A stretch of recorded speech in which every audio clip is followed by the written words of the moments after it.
Hey everyone, it's Lainey from The Lainey Report, and here's everything you need to know about what went down in international relations this September. Let's get into it. The Israel-Gaza/Palestinian statehood surge. Several U.S. allies, including the United Kingdom, Canada, Australia, France, Portugal, Belgium, Luxembourg, and Malta, have formally recognized the State of Palestine.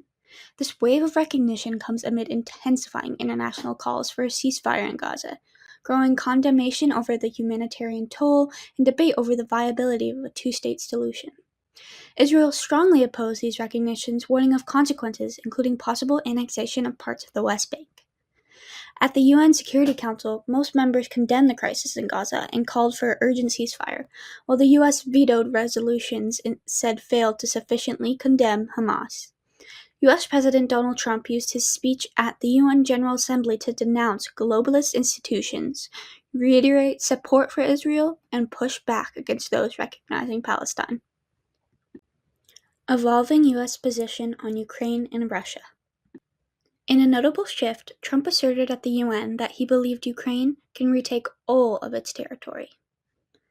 The statement signals possible changes in U.S. approach to the war and could influence Western alignment in military aid discussions. Meanwhile, NATO and European powers are closely watching how U.S. policy and rhetorical shifts may reshape deterrence against Russia. New security alliances and shifting blocs. Saudi Arabia signed a strategic mutual defense pact with Pakistan, pledging that an attack on one counts as an attack on both. The signals a move by Gulf states to hedge against perceived instability in U.S. commitments. Relations in the Gulf are under strain after an Israeli airstrike in Doha raised doubts about regional security guarantees and U.S. protection. In Europe, tensions flared when Belarus expelled a Czech diplomat in retaliation for espionage accusations, and Poland also expelled a Belarusian diplomat. Spain intensified its opposition to Israel's actions, approving new measures like an arms embargo, banning fuel shipments, restricting military overflight, and recalling its ambassador after Israel retaliated by banning Spanish ministers. Syria and U.S. re-engagement. For the first time in 25 years, Syria's foreign minister visited Washington, a sign of thawing diplomatic relations after long years of isolation. Talks are underway on lifting sanctions and reintegrating Syria into regional diplomacy. Meanwhile, in Syria itself, the IAEA found traces of uranium at a site attacked decades ago, and France issued an arrest warrant for Bashar al-Assad over past bombings of journalists. Trade moves.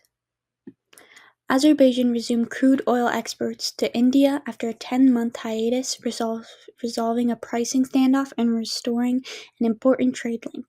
In Asia, Singapore and Egypt moved to explore a free trade agreement, with several cooperation agreements signed during a state visit. Russia, NATO, and Eastern Europe tensions. NATO launched Operation Eastern Sentry to bolster its eastern flank after Russian drones breached Polish airspace, marking growing readiness to defend member territories. MI6's chief claimed there's no indication Vladimir Putin is open to a negotiated peace unless Ukraine capitulates, a warning of continued escalation in the war. Institutional strains, the UN and global order. The UN is under pressure. Critics say it's losing credibility in the face of deadlocks over conflicts in Gaza, Ukraine, and Sudan. It faces internal inefficiencies, Security Council veto paralysis, and declining U.S. support. Reform efforts associated with its 80th anniversary, UN80, aim to streamline operations, but much depends on whether member states will make matching commitments. And that was September 2025. Thanks for watching The Lainey Report.